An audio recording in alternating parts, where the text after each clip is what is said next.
وداعيا إلى الله بإذنه وسراجا منيرا فقد قال الله تعالى في كلامه المجيد وفرقان الحميد সকলেই জবান করে পড়ি আউযু বিল্লাহি মিনাশ শাইতানির রাজীম বিসমিল্লাহির রাহমানির রাহিম ফামান يعمل من الصالحات وهو مؤمن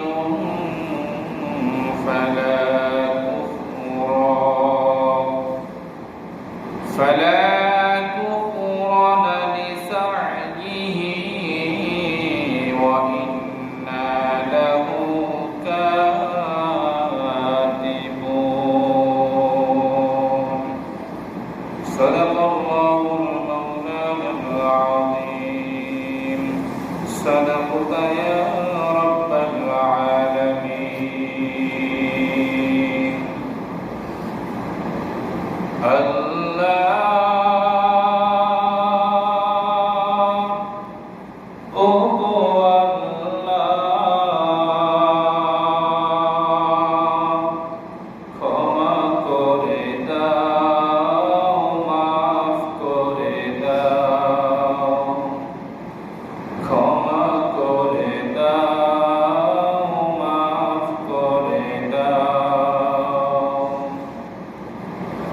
যতদিনে জীবন বিনা বাঁচিবে সুপথে চালাও মাফ করে দাও আল্লাহ ও গো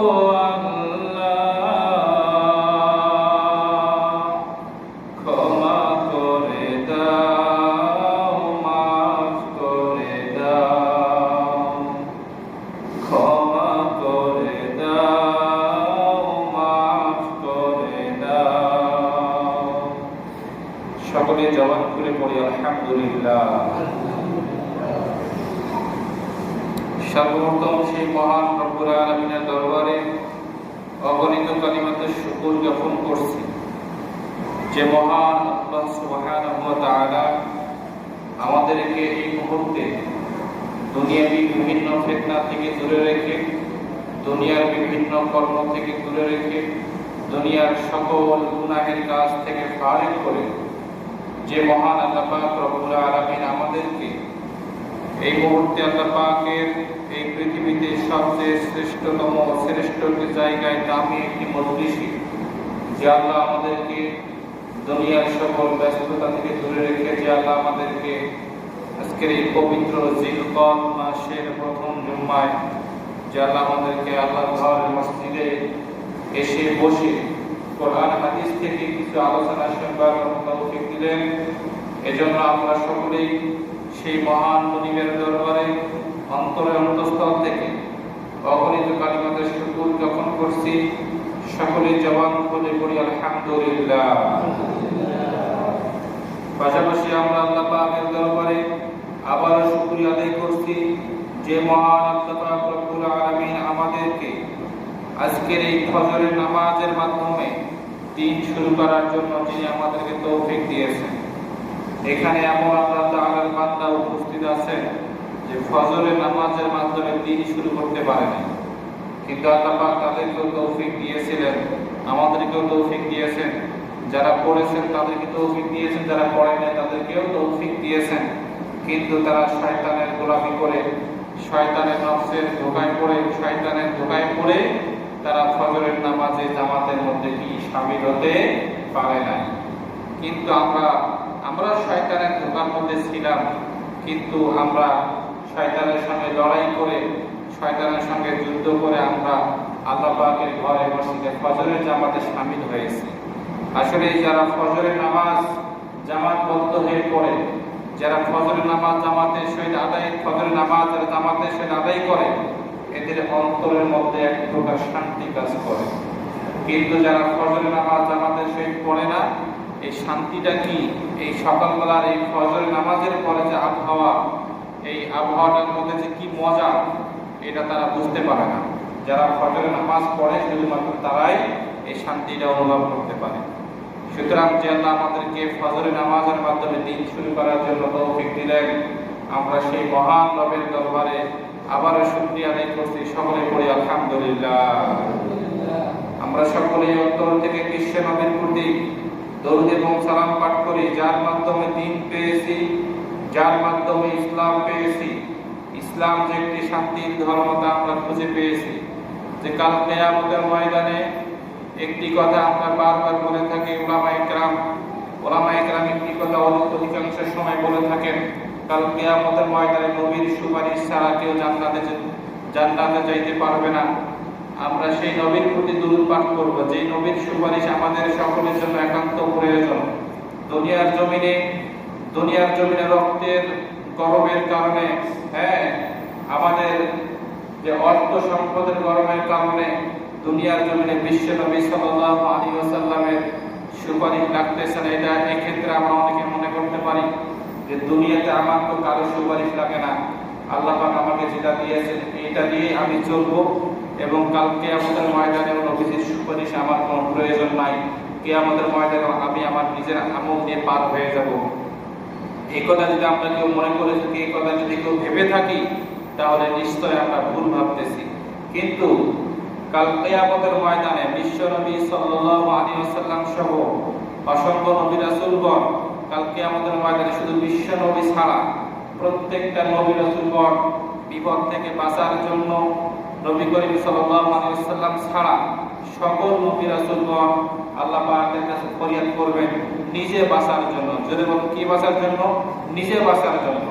আর আমাদের বিশ্ব নবী, আখিরি নবী জনাবে মুহাম্মদুর রাসূলুল্লাহ সাল্লাল্লাহু আলাইহি ওয়াসাল্লাম, তিনি আমাদেরকে বাঁচানোর জন্য, অর্থাৎ তার শেষ উম্মত, তার এই উম্মতদেরকে, তার উম্মত নামক পরিবারকে বাঁচানোর জন্য তিনি আল্লাহ পাকের কাছে ফরিয়াদ করবেন, রব্বুল আলামিন আপনি আমার গুনাহগার উম্মতকে বাঁচান।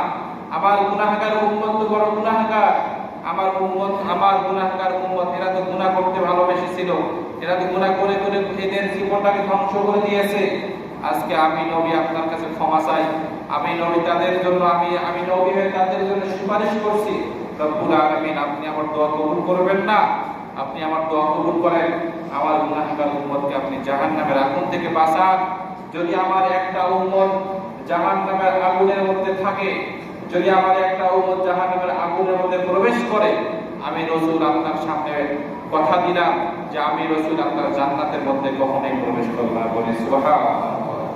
সেই দয়ার নবী, মায়ার নবী, আখিরি নবী, আপনার আমার সকলের নবী, সেই নবীর প্রতি আমরা যে দরুদ এবং সালাম পাঠ করব, দরুদ শরীফ পাঠ করব, আমরা দরুদ শরীফ আমরা পাঠ করতে পারি না। অনেকেই এখানে এমন মুসল্লিরা উপস্থিত আছে যে দরুদ শরীফ পাঠ করবে, এই দরুদ শরীফ পাঠ করতেও পারে না। ঠিক না ভাই? আসলে তাদের দুনিয়ার সকল গান মুখস্থ, দুনিয়াবি জীবনে যেভাবে চলতে হবে, চলার ক্ষেত্রে যেটা জানার প্রয়োজন এটা তারা জেনে ফেলেছে। দুনিয়ার সাংসারিক জীবনে একটা সংসার চালাতে গিয়ে কি কি করতে হবে সবকিছু আপনার মুখস্থ। আপনার সন্তানকে আপনি দুনিয়ার জন্য পরিচালিত করার পথে যেটা যেটা আপনার জন্য জানার প্রয়োজন আপনি সবকিছুই জানলেন, কিন্তু বিশ্ব নবী সাল্লাল্লাহু আলাইহি ওয়াসাল্লামের প্রতি যে আপনি দরুদ পাঠ করবেন বা দরুদ মুখস্থ করবেন, এটা আপনার জানা নাই, এটা আপনার মুখস্থ নাই। অনেক সময় বলা হয় যে হুজুর আমি এখনো মুখস্থ করি নাই। আসলে আপনার দুনিয়ার সব কাজ আপনার সময় মতো হয়, কিন্তু এই দরুদ শরীফের কাজ, আপনার এই দরুদ শরীফের আমল আপনার সময় মতো হয় না। দুনিয়ার সবকিছুই আপনার সময় মতো হয়ে যাচ্ছে। দুনিয়ার সাংসারিক জীবনে আপনার সবকিছুই মুখস্থ, কোন জায়গায় কি করতে হবে, বাজারে গিয়ে কয় কেজি আলু কিনতে হবে, বাজারে গিয়ে কয় কেজি মরিচ কিনতে হবে, এগুলো সব আপনার মুখস্থ। কিন্তু বিশ্ব নবীদের সুপারিশ ছাড়া আমরা জান্নাতে যেতে পারবো না।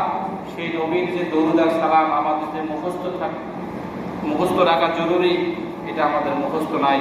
অনেকে আছে দরুদ শরীফ পড়তে পারে না, হ্যাঁ, অনেকে আবার ভিডিও করতে পারে, আবার দরুদ শরীফের মধ্যে অসংখ্য ভুল। আপনি একজন কোন ওলামা ইকরামের নিকট গিয়ে আপনি আপনার দরুদ শরীফকে আপনি শ্রবণ করান, তাকে আপনি শোনাবেন, দেখবেন যে আপনার দরুদ শরীফের মধ্যে কিছু হলেও ভুল বের হবে। আর যাদের ভুল বের হবে এটা আমাদের সংশোধন করার জন্য সুযোগ আছে। কিন্তু যারা একেবারে যারা জানি না, দরুদ শরীফ যারা জানি না, আমরা কিভাবে বিশ্বনবী সাল্লাল্লাহু আলাইহি ওয়াসাল্লামের শাফায়াত পাওয়ার জন্য আশা করতে পারি? এজন্য আমাদের সকলের উচিত, যাদের দরুদ আর সালাম দরুদ শরীফ মুখস্থ নেই, আমরা তারা প্রত্যেকেই, যাদের মুখস্থ নেই প্রত্যেকে আমরা এগুলো মুখস্থ করব এবং বিশ্বনবী সাল্লাল্লাহু আলাইহি ওয়াসাল্লামের প্রতি প্রতিদিন কমপক্ষে 70 থেকে 100 বার পর্যন্ত আমরা দরুদ এবং সালাম পাঠ করব। এর উপরে আপনারা যে যতটুকু আপনারা করতে পারেন করবেন। কিন্তু এই দরুদ শরীফের আমল এটা অত্যন্ত গুরুত্বপূর্ণ আমল এবং অত্যন্ত ফজিলতপূর্ণ আমল। আল্লাহ পাক আমাদের সকলকে এই আমল করার তৌফিক দান করুন। আমরা সকলে বলি আমিন।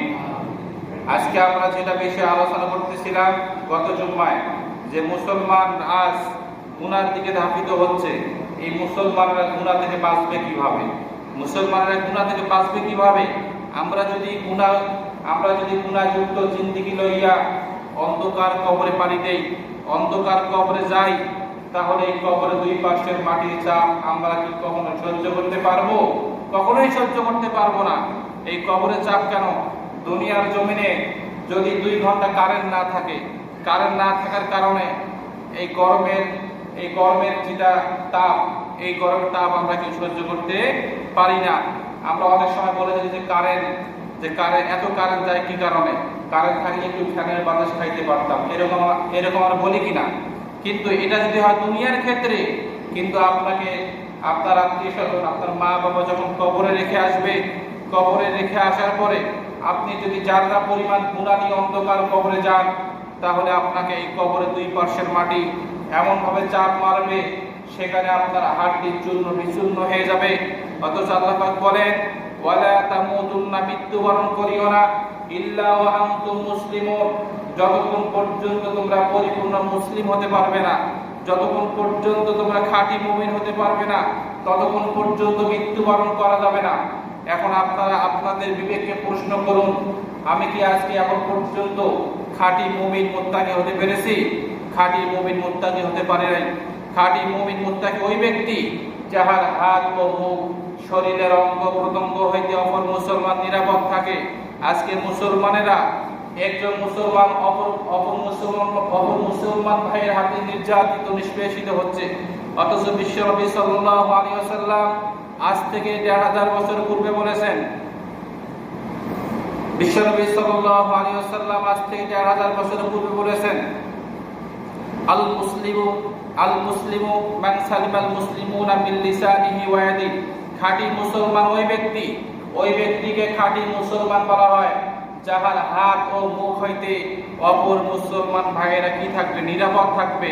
আজকে বাহিরের দেশগুলোতে দেখুন মুসলমানদের উপরে জুলুম নির্যাতন চালায়া তাদের বুকের মধ্যে গুলি করতেছে, তাদের শরীরের মধ্যে গুলি করে, মায়ের সামনে সন্তানের লাশ করতেছে, সন্তানের সামনে মায়ের লাশ করতেছে, বাবার সামনে মেয়েগুলোকে হত্যা করা হচ্ছে, এরকম ভাবে তাদেরকে কষ্ট দেওয়া হচ্ছে।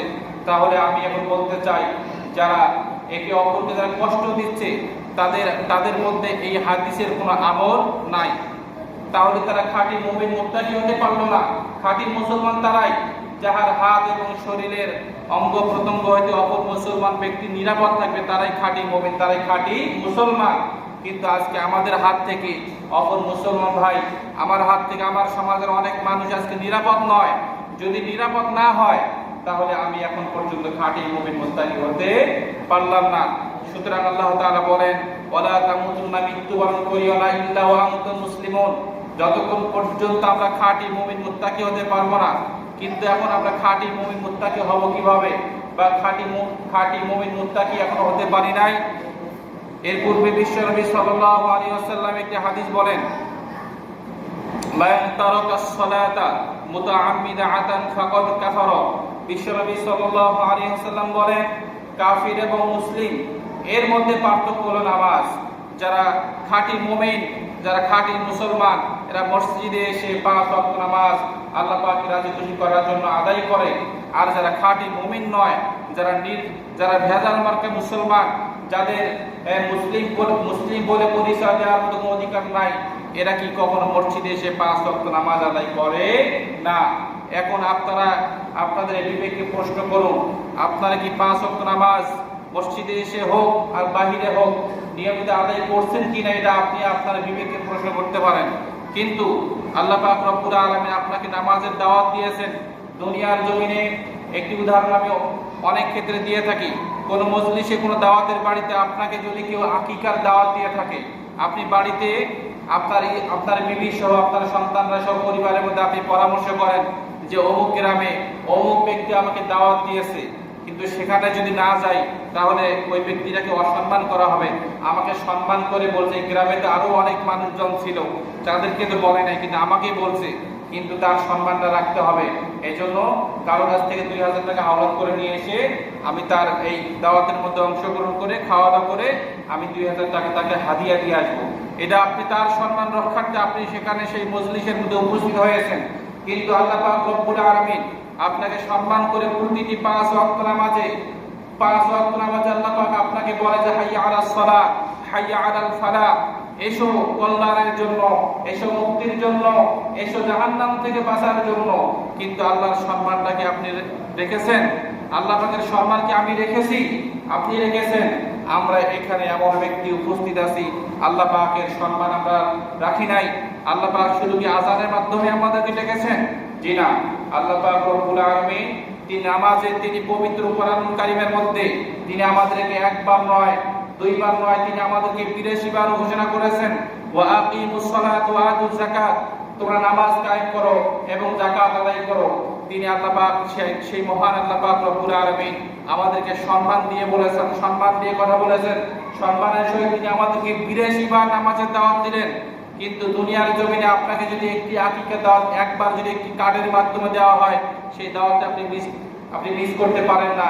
মিস করলে আপনার সম্মানের ক্ষতি হয়, যে আমাকে সম্মান করে দাওয়াত করেছে, সেখানে আমাকে উপস্থিত হওয়াই লাগবে।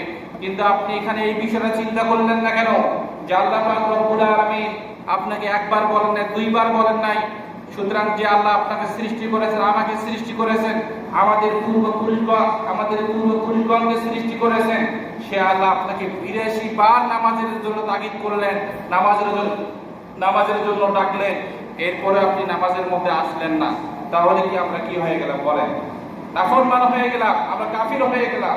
আল্লাহ পাক আমাদেরকে সৃষ্টি করেছেন, আল্লাহ পাকের দাসত্ব এবং হুকুম, আল্লাহ পাকের হুকুমের গোলামি করার জন্য তিনি আমাদেরকে সৃষ্টি করেছেন।